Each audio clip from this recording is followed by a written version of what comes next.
Camaradas querem colocar homem nas cadeiras. Ultimamente, volta a fechar por causa do sistema. É por essa razão a população já não nos quer. Eu também sou camarada. Eu nunca fui da oposição, nunca hei de ser. Eu fui recebido na Frelimo e sou Frelimo. Isso estou descarregado para ouvir camaradas iguais. O que estão a fazer, não querem ouvir o outro. Veja, mesmo aqui no bairro aqui, não colocamos camiseta, boné. Num dia que eu coloquei, eu jogo futebol. Todos os meus amigos jogavam com ele futebol, não falam comigo. O que me rodeia. Eu comecei a tremer. Arrumei. Não é possível, quando fazem assim, colocar outros camaradas lá no bairro, a gente ser mal visto com a população por causa do comportamento que tem. É o exemplo isso que estou a dar. É perguntar por que aquela empresa está a fazer tudo esse escândalo. Os trabalhadores lá estão entregues. Esse é exemplo, não é só aquela empresa que está a acontecer. Se dizer vão nas empresas, consulta onde ouvir isso. Estamos a sofrer. Não podemos reclamar, não podemos queixar. Ano passado está a passar, já foram expulsos 12 trabalhadores. Ninguém defendeu. Será que não tem advogado? Tem. O problema é de ir saber essa empresa é de quem. Basta mexer, vai receber uma telefonema a desarmar. Não é competente, é incompetente a Margarida Talapa, não. É competente aquela senhora. No dia que foi eleito para ali, fiquei muito satisfeito. Muito satisfeito, porque aquele é competente, sim, eu vi. Estou a pedir, por favor, esses camaradas estão a lutar, a apertar e meter os pés para ir lá. Eu ouvi a camarada dizer que nós somos uma máquina. O problema é máquina. Mas a máquina dele que eles confiavam era esse, de que confia em instituições. E veja o que está para acontecer agora. Se esse Venâncio está a dizer, já começou por governador, administrador, imagina, longe aqui onde está. Só por causa dessas coisas de homem katana, escolheram pessoa para ir falar ali, ninguém chefe de quarteirão foi para lá. Tiveram medo, aqui onde estou. Por causa de quê? Vou perguntar, você que está a falar quem? É chefe de quarteirão, de que lado? Logo, está errado. Nós da Frelimo estamos aqui no bairro com medo. Já não temos boca. Agora imagina, vamos colocar o chefe de quarteirão. Ouvir esses nossos camaradas. Como que é de ir lá na reunião? E voltar no bairro. O chefe vai de sair e ir embora. Eu vou de voltar aqui no bairro, como você viu. Agora ficamos escondidos, parece que somos ratos aqui. Por causa dele, o comportamento dele. Os outros, quando perguntam lá no Congresso, eu ouvi um camarada que levantou lá no Congresso a dizer, como discutimos para os nossos camaradas, a população voltar nas nossas mãos. Mandaram fumar aquele camarada, não viram? Ficaram todo o tempo lá, não sei se o que falaram, e voltam. O resultado está aqui. Isso aqui estamos a entrar à força. Eu tenho dado aqui onde estou 4 mesas, aquelas coisas, mesas de votação que eu tenho. É uma vergonha que eu apanhei. Voltei a dormir de barriga aqui. Não dá assim. E aqui estamos aqui a apertar, matar pessoas. Essas pessoas estão a morrer. Estamos a sequestrar as pessoas de noite. Quem tem a arma aqui? É a população ou somos nós? Cada vez estão a piorar a situação que está a fazer. Mesmo que a gente desde param com isso, não querem ouvir. Pai, quando diz nós, está a falar de quem? Pai, quando diz somos nós, está a falar de quem? Nós quem? Eu não me separo, eu também sou Frelimo. Estou a dizer nós mesmo. Então quem tem a arma é a Frelimo? Somos nós, sim. Okay. A população não tem arma. Apanha onde? A Frelimo tem a arma ou é a polícia que tem a arma? A polícia, a Frelimo é partido armado? Quem manda a polícia? Quem manda a polícia? Pode me dizer quem manda a polícia? Ok. Quem manda a polícia, quem manda a militar? Somos nós. Não é possível a polícia sair e fazer coisas da cabeça dele sem mandado. Mesmo eu. Eu estou a dizer, sou combatente. Quando eu recebo hoje, eu vou fazer aquilo que o meu chefe diz. Não é possível. Por favor, eu já dedica como nós estragamos. Camaradas, estamos a estragar. É exemplo que eu dei. Aquela empresa está a sofrer maioria de trabalhadores. Eu não posso falar o dono. Conheço bem, eles conhecem de quem é aquela empresa. Aí paga, até pagamos, eu mesmo estou salário, paga a cota do Partido Político, mensalmente.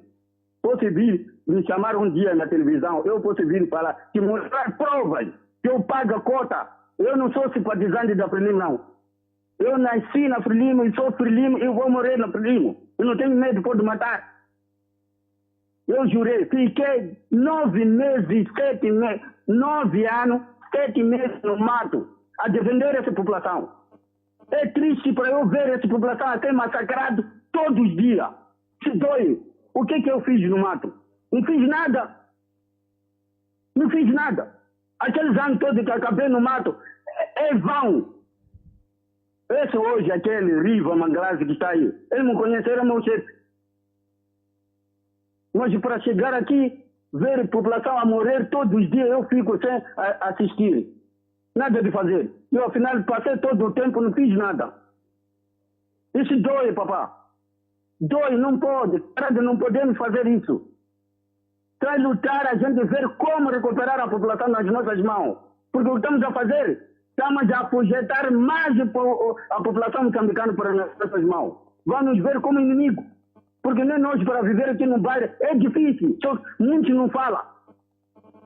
Quer dizer, como vamos colocar o chefe de quarteirão? Pode dizer? Como vamos pôr o secretário? Podem dizer? Esse secretário como vai fazer reunião com essa população? Ou um dia vai sair ali a correr? Que papo vão dar para receber o chefe de quarteirão ali? Eles estão a ver isso aí. Não sei para vocês, ajuda não. Como nossos dirigentes vão chegar na população? Chapo dele vai governar só no 33 de andar?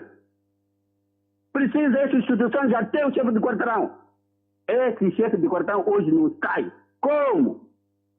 Eu pedi, camarada, parem com isso tudo que estão a fazer, maracutaia. Aqui estamos a ser insultados, estão a ver coisas que não dá. Pessoas que estudaram, eu não estudei, o meu tempo acabou no mato. Esses que estudaram, pensa que esses jovens estão a matar todos, estão é população que não faz parte da Frelimo. Tem jovens nossos da Frelimo que estão a morrer ali. Então, esse camarada, que o filho dele morreu, ainda vai estar conosco essa aqui?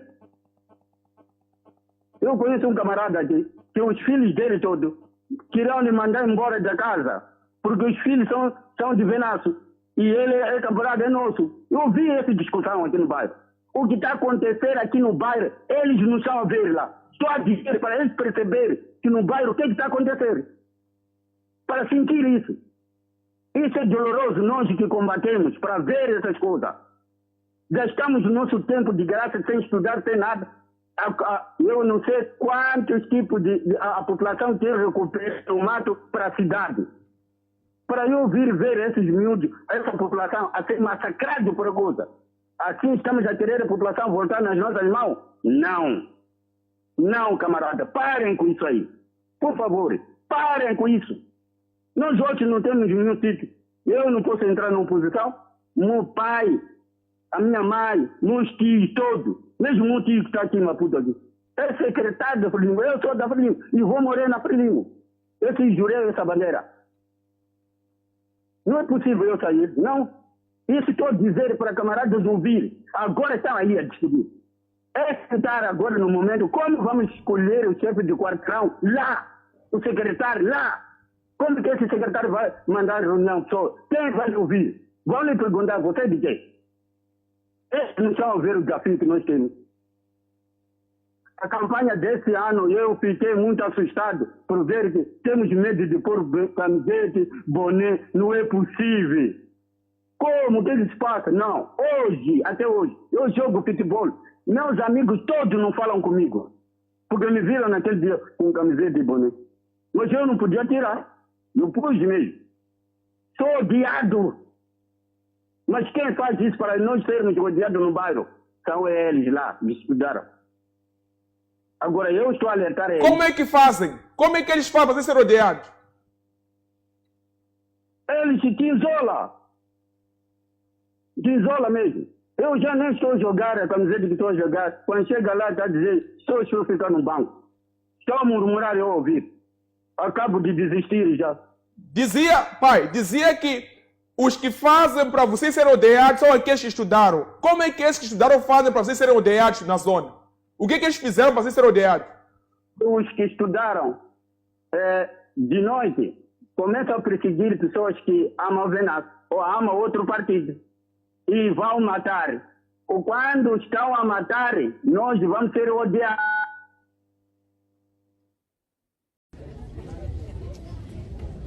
Celebramos hoje, 30 de dezembro de 2024, o 13º aniversário da nossa tomada de posse. Depois de termos lutado tenazmente e depois de termos escolhido um de nós para dirigir este município, exatamente no dia 7 de dezembro de 2011. Foi ou não foi? Foi! Não foi uma luta fácil, porque neste país não basta você ganhar. Muitos ganharam ou não ganharam? Ganharam! Estão a governar? Não!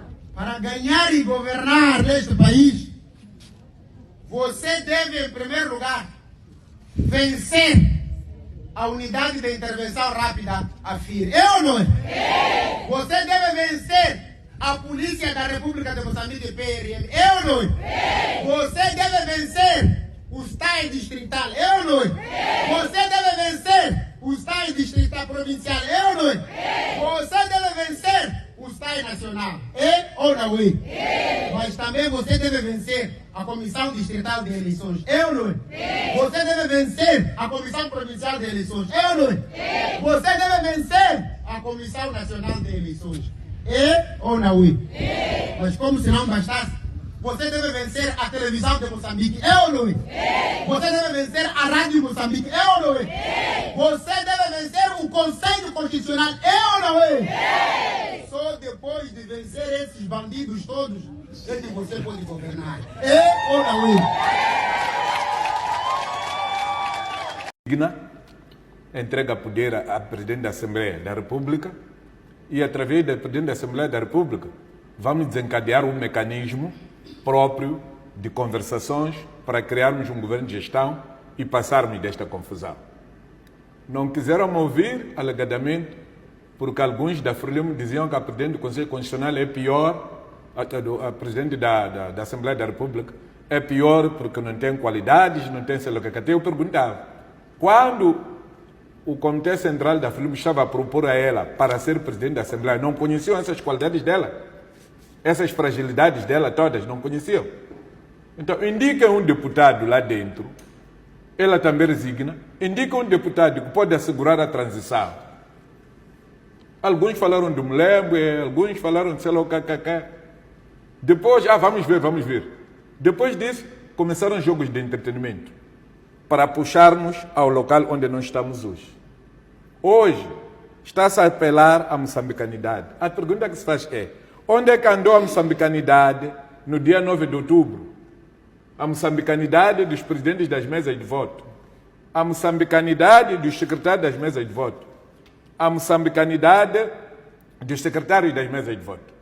Onde é que andou a moçambicanidade no apuramento distrital, onde foram empolar os dados?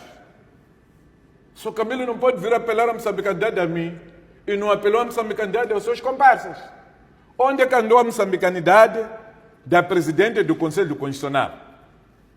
E a questão de fundo que anda aqui é que esses senhores, não há conversa que você vai fazer com eles séria. Conversaram com a Renamo sobre a inclusão de seus comandos na polícia. Pergunta a Bernardino quantos comandos estão com ele lá. Nas direções do Ministério do Interior. Quantos comandos da Renamo ele tem lá? Está escrito no acordo, ninguém cumpriu. Pergunta a ele e outros, aliás, porque ele estava com o presidente lá, quando foram conversar com o presidente da CAP. Ele é testemunha, estava próximo. Onde é que andam as eleições distritais? Eles querem nos entreter.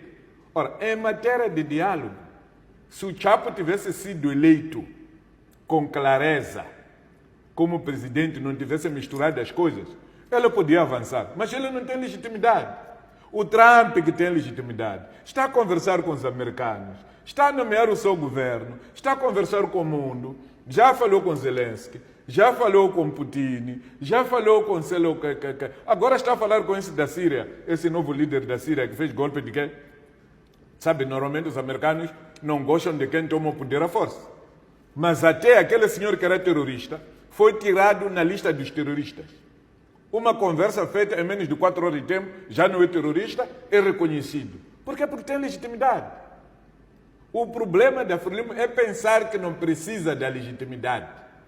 Não precisa do povo e os estrangeiros vão de vir porque eles têm recursos. Quem quer gás há de ir negociar com eles, quem quer rubi há de ir conversar com ele, quem quer pedras preciosas há de ir conversar com eles. Enquanto nós tivermos isto, nós vamos chegar onde nós pretendemos. Também é muito difícil, eu nunca vi esse diálogo do ladrão e o dono das coisas. Você é roubado, depois eu digo, ok, eu roubei para ti, mas vamos dividir. No lugar de eu pedir desculpa. O que eu sei é que pelos danos que eu te causei, no lugar de eu devolver só o que eu roubei, tinha que pagar-te alguns juros de compensação. Mas aqui não é isso. Você que foi roubado, aí tem que olhar no ladrão. O Chapo diz que está disponível a dirigir a transição. Transição de quê? Qual transição? Se ele como secretário-geral mandou documentos a pedir às pessoas para celebrar. Até distribuíram dinheiro aos chefes de quarteirões, esse dinheiro que andaram a dar os miúdos, e esses miúdos, parte dos quais andaram a partir lojas lá. Esse dinheiro saiu da Frelimo. Nós sabemos disso. Não podemos brincar com coisas sérias, porque as pessoas estão a morrer aqui. Eu cheguei a gravar um áudio à noite, a chamar a atenção a alguns do meu bairro, que se algum miúdo daqui do bairro for morto na pilhagem, nós vamos enterrar nas vossas casas. Porque as vossas casas, pelo menos, conhecemos. Eu estava a tchelela macacamuim. Uma Indra. Uma Indra. Boss, sinta uma coisa. Aprova uma televisão, uma coisa. Uma Indra. Acaba de ser queimado aqui mesmo em Maluane, aqui numa pensão onde os policiais ficam a descansar. Isto é ao vivo em Maluane. Está aqui. Ainda está queimado até agora.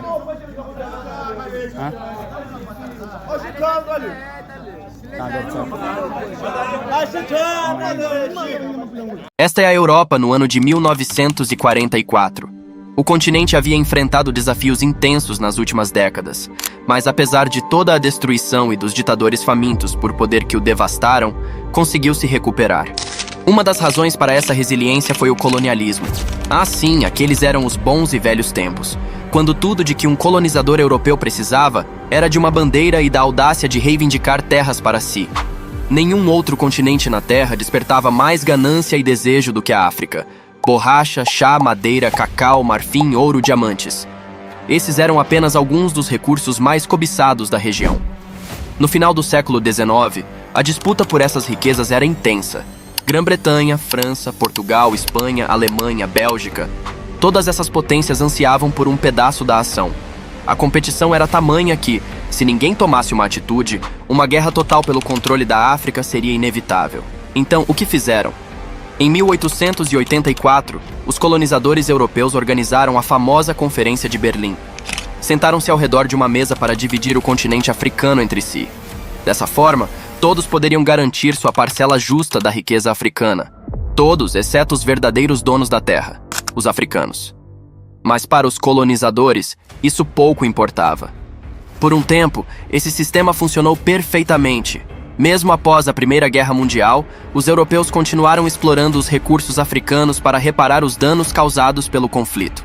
Contudo, então veio a Segunda Guerra Mundial, e tudo mudou. A guerra trouxe novas necessidades para os colonizadores.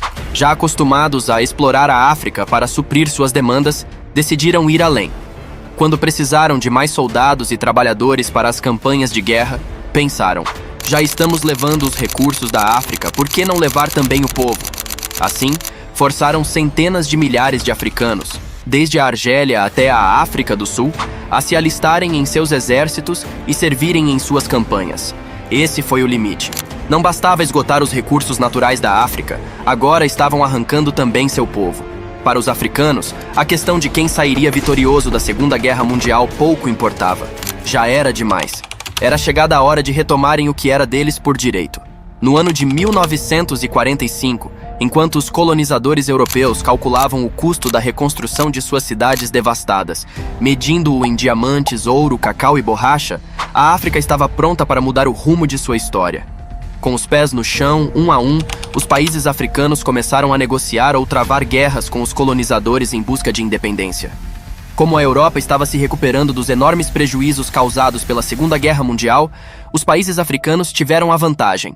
Um por um, as maiores fontes de diamantes, ouro, madeira, chá, marfim e outros recursos preciosos que os colonizadores tanto amavam foram sendo arrancadas do controle europeu. Foi um verdadeiro pesadelo para eles. Antes, os europeus simplesmente iam até esses países, exploravam os recursos e pagavam para trabalhadores locais apenas o suficiente para que a prática não fosse considerada escravidão. Mas, com a independência, os novos países africanos exigiam que esses recursos fossem comprados. Agora, esperavam que o dinheiro fosse usado para construir hospitais, escolas, estradas e cidades. Para os colonizadores, isso era inaceitável. Quem esses selvagens pensam que somos? Papai Noel? Pensavam. Era necessário criar um plano, uma maneira de continuar explorando a África, mas sob a aparência de liberdade. E qual seria a melhor estratégia? Dívidas. Montanhas e montanhas de dívidas. A África pode ter muitos recursos, mas sem dinheiro para adquirir máquinas e construir infraestrutura, esses recursos permanecem inexplorados. Ouro no solo não paga hospitais ou rodovias. Então, os países africanos recém-independentes precisariam de ajuda. Foi aí que surgiu a ideia: criar organizações como o Fundo Monetário Internacional, FMI, e o Banco Mundial. Com nomes inocentes, essas instituições ofereceriam empréstimos para que os países africanos pudessem finalmente explorar suas riquezas. À primeira vista, parecia um grande favor. No entanto, no contrato, o famoso letras miúdas, ficava claro que esses empréstimos dariam à Europa controle total sobre o dinheiro gerado. Os termos de pagamento seriam tão rigorosos que os países africanos jamais conseguiriam quitar suas dívidas completamente. Todo o dinheiro gerado voltaria para os credores, impedindo que fosse reinvestido nos próprios países. Assim, a África continuaria, na prática, subjugada. Porém, desta vez, com a ilusão de liberdade. Era o plano perfeito. E como ninguém lê as letras miúdas, a estratégia seguiu funcionando. Esse sistema é parte da razão pela qual a África é pobre até hoje. Apesar de sua enorme riqueza natural, a exploração e as dívidas perpetuam a pobreza. Tomemos como exemplo a República Democrática do Congo. Em 2023, o país produziu mais de 70% do cobalto mundial, mineral essencial para smartphones, computadores e carros elétricos. A África é também o lar de 1/3 das reservas minerais críticas do planeta, incluindo cobre, lítio, níquel e platina. Além disso, 65% das terras agrícolas férteis do mundo estão no continente, tornando-o vital para a segurança alimentar global. Todos os anos, a produção e venda desses recursos geram bilhões de dólares. Em 2019, somente os recursos minerais africanos renderam 46 bilhões de dólares.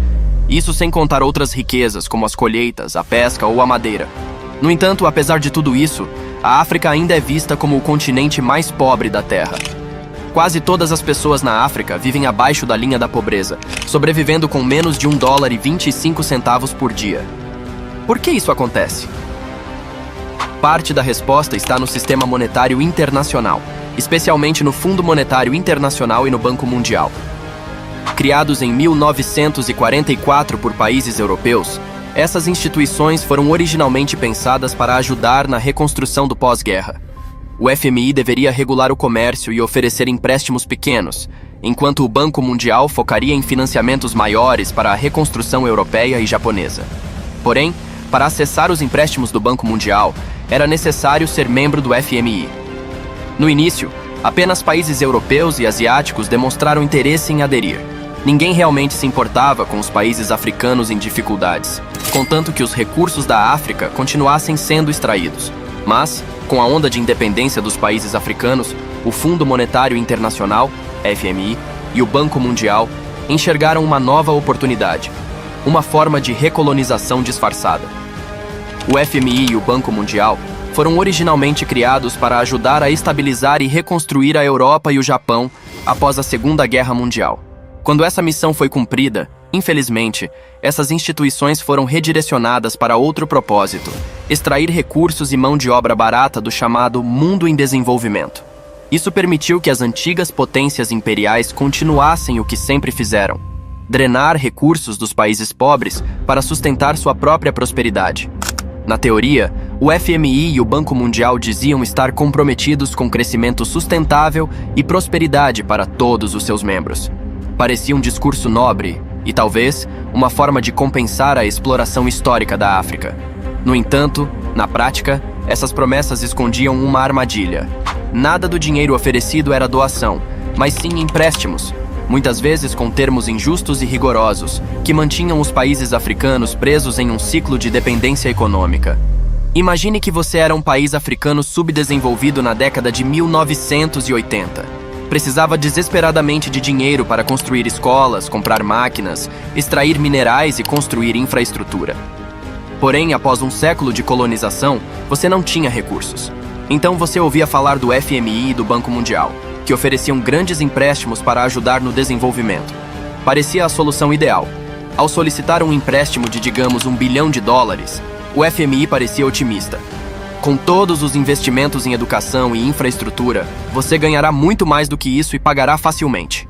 Então você assinava o contrato e começava a usar o dinheiro. Porém, ao final do primeiro ano, já precisava pagar $80 milhões em juros. Como educar as pessoas e construir infraestrutura leva tempo, você não conseguia gerar receita suficiente para pagar. A resposta do FMI era a seguinte: não se preocupe, planejamos isso. Vamos ajudar você a fazer o pagamento. Com isso, eles enviavam seus consultores para implementar o que chamavam de reformas estruturais. Oficialmente, essas reformas eram sugestões para ajudar o país a crescer. Na prática, elas davam ao FMI controle sobre sua economia. O objetivo era transformar o país em uma economia voltada para exportações, em detrimento do consumo interno. Os recursos eram direcionados para atender às demandas externas, enquanto a população local permanecia desassistida. Em pouco tempo, o dinheiro do empréstimo era gasto, e o FMI sugeria: deixe nossas empresas extrair seus recursos e plantar suas safras. Isso ajudará a pagar a dívida. Assim, empresas ocidentais voltavam a operar como antes do fim do colonialismo, extraindo recursos e pagando pouco ou nenhum imposto. O país ficava sem receita suficiente e precisava de novos empréstimos, desta vez com condições ainda mais rigorosas. Os novos termos incluíam aumentar os impostos sobre a população e cortar gastos com serviços públicos como educação e saúde. Ao longo do tempo, o país se afundava em dívidas, com suas riquezas saqueadas por corporações estrangeiras e sua população cada vez mais empobrecida. Para piorar, com a desvalorização da moeda local, o custo para pagar os empréstimos em dólares aumentava.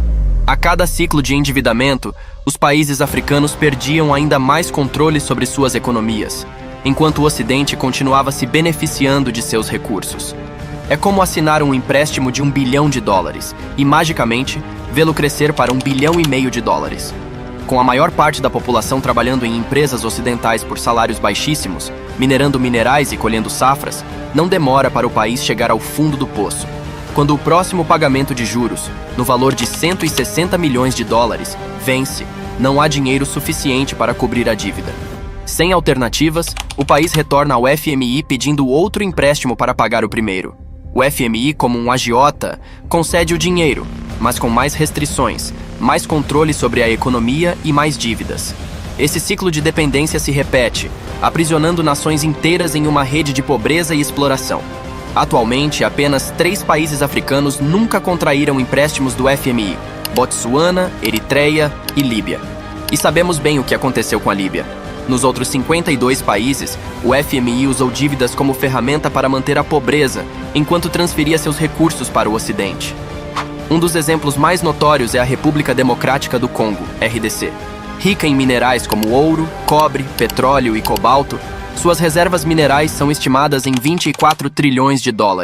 No entanto, o cidadão médio na RDC ganha apenas $150 por mês, resultando em uma renda anual de $610. Compare isso com a Arábia Saudita, que possui apenas 2 trilhões e 500 bilhões de dólares em recursos minerais inexplorados, mas cuja renda anual média é de 54 mil dólares. Como isso é possível? De acordo com o Banco Mundial, a RDC enfrenta conflitos, instabilidade política e regimes autoritários. Contudo, isso omite o papel do Ocidente nesse processo. Antes da independência, em 1960, o Congo era propriedade do rei Leopoldo da Bélgica, que explorava seus recursos e escravizava seu povo. Quando Patrice Lumumba foi eleito primeiro-ministro, seu plano de nacionalizar as empresas congolesas ameaçava os interesses ocidentais. Pouco depois, em uma coincidência, Lumumba foi assassinado, com o envolvimento de forças belgas e americanas. Com Lumumba morto, os EUA apoiaram Joseph Mobutu, um ditador que serviu a interesses ocidentais. Sob seu regime, a dívida externa da RDC saltou de 5% para 150% do PIB. Durante as décadas de 1980 e 1990, o FMI forçou o país a privatizar quase todas as suas empresas lucrativas, entregando-as a investidores estrangeiros. A estratégia era tão eficaz que documentos oficiais do Banco Mundial recomendavam abertamente que investidores privados controlassem as minas, enquanto o governo facilitava a privatização das empresas estatais. Atualmente, a África deve mais de 42 bilhões de dólares ao FMI e 1 bilhão e 400 milhões de dólares ao Banco Mundial. Os efeitos são claros. Quanto mais um país africano depende dessas instituições, mais pobre ele se torna. Botsuana, que nunca contraiu empréstimos do FMI, oferece um contraste. É um dos maiores produtores de diamantes do mundo, com uma dívida pública de apenas 18% do PIB em 2022 e uma economia em crescimento. Por outro lado, a Líbia, sob Muammar Gaddafi, usou recursos do petróleo para melhorar a educação, saúde e infraestrutura. Gaddafi até planejou criar um Banco Central Africano e uma moeda de ouro para combater o FMI e o Banco Mundial. No entanto, sua tentativa foi interrompida pela intervenção militar dos EUA e da OTAN, resultando na morte de Gaddafi e na confiscação de 30 bilhões de dólares destinados ao Banco Africano. Por mais de 80 anos, o FMI e o Banco Mundial têm usado a dívida como ferramenta de controle, drenando recursos da África, mantendo salários baixos e elevando impostos. Contudo, a resistência está crescendo. No Quênia, protestos recentes desafiaram um aumento de impostos destinados a pagar juros das dívidas. No Níger, uma gigante francesa de mineração foi expulsa por explorar urânio a preços irrisórios. A pergunta que resta é: mais países africanos se rebelarão contra essas dívidas predatórias ou será tarde demais para romper esse ciclo? Curtiu nosso conteúdo? Então você vai adorar o blog do Fala Bué. Lá mergulhamos fundo em artigos reflexivos, notícias impactantes sobre a África e o mundo, além de debates e pontos de vista que fazem você pensar. Acesse e explore mais. Até o próximo vídeo.